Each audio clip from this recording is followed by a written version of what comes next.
Saya ingin berbagi perjalanan saya 2 minggu yang lalu, teman-teman sekalian. Ada program umrah, alhamdulillah Allah mudahkan. Tapi kali ini saya punya pengalaman pribadi plus Aqsa, pergi ke Palestina, dan juga alhamdulillah Allah mudahkan masuk dan sholat di Masjid Aqsa.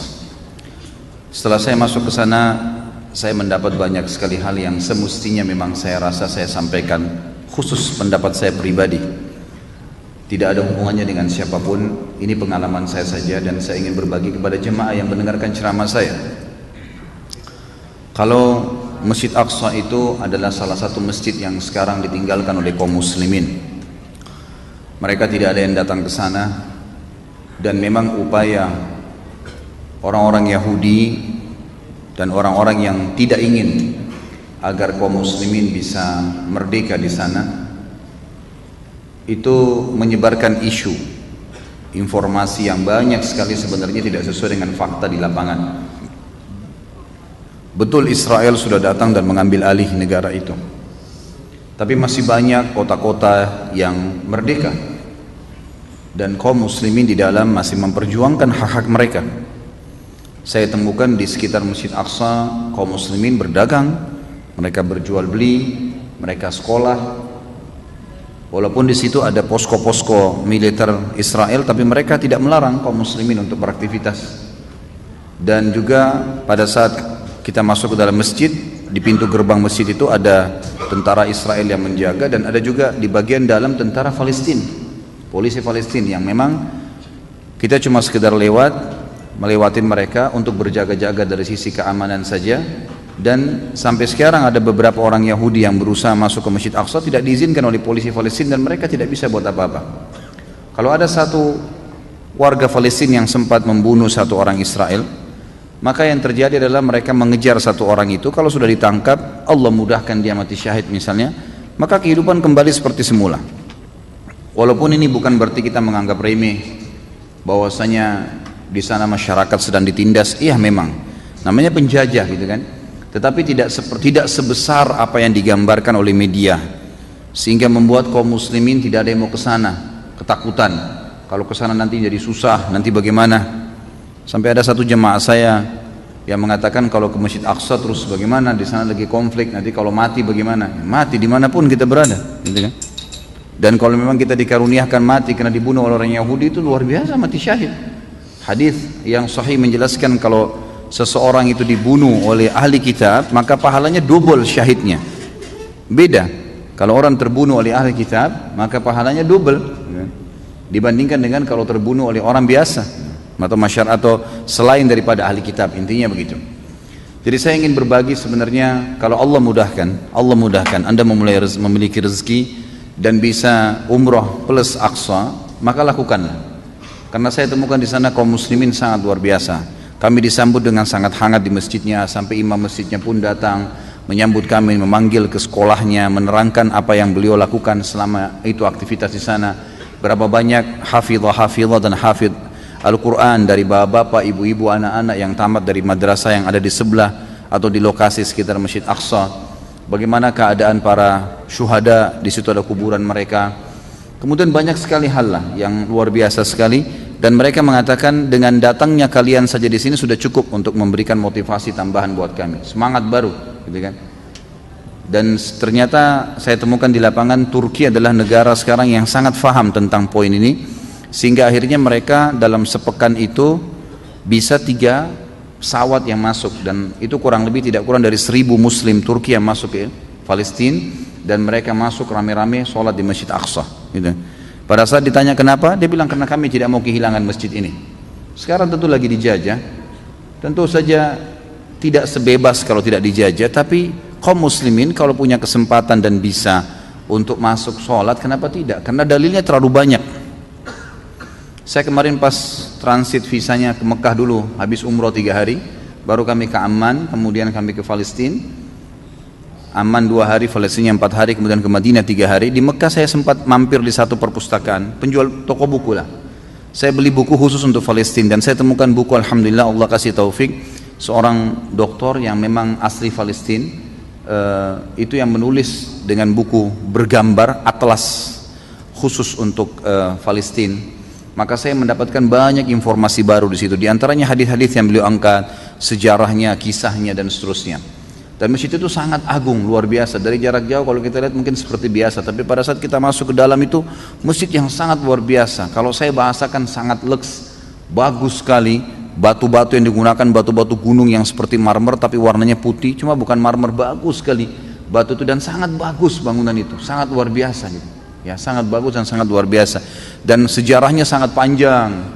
Belum lagi hadis-hadis Nabi. Ada hadis tentunya yang berbunyi, dan ini dilemahkan oleh para ulama, diriwayatkan Baihaqi, bunyinya solat di Masjid Haram Mekah 100.000 pahala, solat di masjidku ini, di Masjid Nabawi maksudnya 1.000 pahala, dan solat di Masjid Aqsa 500 pahala. Tapi ini hadis dilemahkan oleh para ulama hadis. Dan ada hadis lain diangkat oleh penulis buku itu, dikatakan ada hadis yang dihasankan oleh para ulama, yaitu hadis yang berbunyi Nabi SAW pernah bersabda, solat di masjid Aqsa adalah 1/4 dari solat di masjidku ini. Maksudnya kalau di Masjid Nabawi 1.000 pahala, Masjid Aqsa itu 250 gitu kan.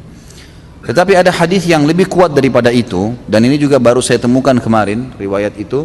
Kemudian dikatakan Nabi SAW bersabda, Sulaiman telah meminta kepada Allah, Sulaiman alaihissalam, Nabi Sulaiman, karena Masjid Aqsa itu dibangun oleh Nabi Ibrahim alaihissalam 40 tahun setelah dibangunnya Masjid Haram Mekah. Jadi dalam sebuah riwayat Bukhari pernah ditanya kepada Nabi SAW, berapa lamakah masa jedah pembangunan Masjid Aqsa setelah Masjid Haram Mekah? Maka kata Nabi SAW 40 tahun. Karena Ibrahim alaihissalam membangun Ka'bah alaihissalam, beliau lalu menuju ke Palestina dan membangun Masjid Aqsa itu. Tapi yang jelas Masjid Aqsa ini ada riwayat yang lain diperbaharui lagi oleh Sulaiman alaihissalam, salah satu keturunan Nabi Ibrahim alaihissalam, dan beliau berdoa setelah selesai membangun Masjid Aqsa berkata, kata Nabi SAW, Sulaiman meminta 3 hal setelah membangun Masjid Aqsa. Yang pertama, minta agar kerajaannya diawasi oleh Allah secara langsung.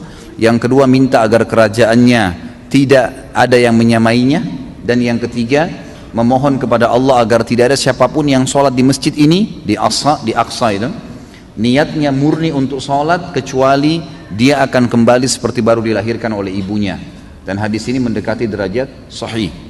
Maka kita temukan fadilah yang sangat luar biasa di sini. Orang satu kali sholat di Masjid Aqsa, maka sama dengan orang baru dilahirkan oleh ibunya, bersih dari dosa. Jadi terlalu banyak fadilah. Belum lagi banyak riwayat-riwayat yang lain, tentu saya tidak terlintas sekarang, tapi saya ingin merasa punya tanggung jawab. Setelah saya masuk ke sana, saya melihat bagaimana semangat kaum orang-orang muslimin di sana pada saat menyambut kami. Sampai waktu saya lagi sholat subuh, masuk di masjid itu sholat subuh bersama dengan jemaah saya, kami melihat di semua saf pertama sudah terisi, isi semuanya, kursi-kursi sudah ditaruh orang-orang tua yang sudah sepuh duduk di kursi semuanya.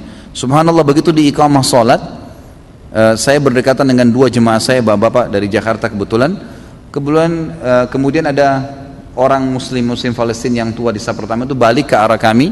Dia lihat kami ini orang asing, kelihatan bukan penampilannya seperti orang Palestina, lalu dia mengalah gitu ya, dia menyuruh masuk ke saf pertama, disuruh maju. Lalu dia saling motivasi sama teman-teman satu sama yang lain, ayo kita dapat pahalanya teman-teman kita yang datang jauh mengunjungi kita ini. Hanya kita didarukan masuk ke saf pertama gitu. Kemudian sangat hangat sekali sambutan mereka. Bagaimana setelah selesai sholat mereka ada yang bicara semangat menyebutkan masalah jihad walaupun cuma 5-10 menit. Jadi suasana yang sangat luar biasa gitu ya. Suasana ada yang tersendiri, ada nilainya yang luar biasa. Belum lagi di situ ada kotak amal khusus diurus oleh Syu'un Islamiyah. Ada kayak seperti lembaga resmi pemerintah Palestina yang untuk mengurus Masjid Aqsa. Maka ini juga sesuai dengan hadis disebutkan Maimunah ini salah satu istri Nabi SAW. Ada riwayat yang mengatakan dia tetap dalam keterbudakannya. Maimunah ini adalah salah satu dari orang Yahudi Quraidah. Waktu suku Quraidah diusir oleh Nabi SAW, dikalahkan di perang setelah perang Ahzab di Madinah karena mereka berkhianat, maka Maimunah menjadi bagian dari Nabi SAW, bagian Nabi SAW. Maka Maimunah ini setelah mengucapkan syahadat mengatakan, ya Rasulullah, sampaikan kepada kami tentang Baitul Maqdis. Maka kata Nabi SAW, sholatlah, kata perintah, sholatlah ke sana, karena siapapun yang sholat di sana akan mendapatkan pahala 1000 kali lipat dibandingkan tempat lain. Hadis ini derajatnya sahih, berarti menandakan dia sederajat dengan sholat di Masjid Nabawi gitu kan, 1000 pahala. Lalu kata Maimunah, bagaimana kalau orang tidak mampu ya Rasulullah? Kata Nabi SAW, maka dia menyumbang menyumbang minyak ya, atau membeli minyak yang bisa menyalakan penerangan-penerangan di masjid itu. Karena siapa yang menerangi Masjid Aqsa sama dengan pahala sholat di dalamnya. Di sini motivasi untuk merenovasi tentunya, menyalakan listriknya, memperbaikinya dan seterusnya. Alhamdulillah kemarin saya sempat motivasi jemaah saya.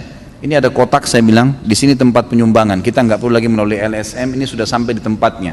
Sumbangkan langsung di kotak itu, ya, kemudian kita akan mendapatkan pahala karena itu khusus memang untuk penjagaan dan perawatan Masjid Aqsa itu sendiri. Jadi Allah alam ini hal yang saya rasa perlu saya berbagi supaya jemaah tidak perlu ragu atau kaum muslimin tidak perlu ragu untuk mengunjungi ke sana, berharap supaya bisa mendapatkan pahalanya gitu kan. Walaupun memang ada pendapat sebagian ulama yang mengatakan tidak boleh ke sana selama memang harus izin dengan Israel. Tapi mereka memang sekarang menjajah. Ada sebagian yang mengatakan mereka menjajah. Kalau kita masih diizinkan, masih bisa masuk dan kita bisa memberikan bantuan dengan doa kita, dengan kita tetap hadir di masjid itu, kemudian bisa memberikan bantuan untuk mereka, maka kenapa tidak itu? Allahu a'lam.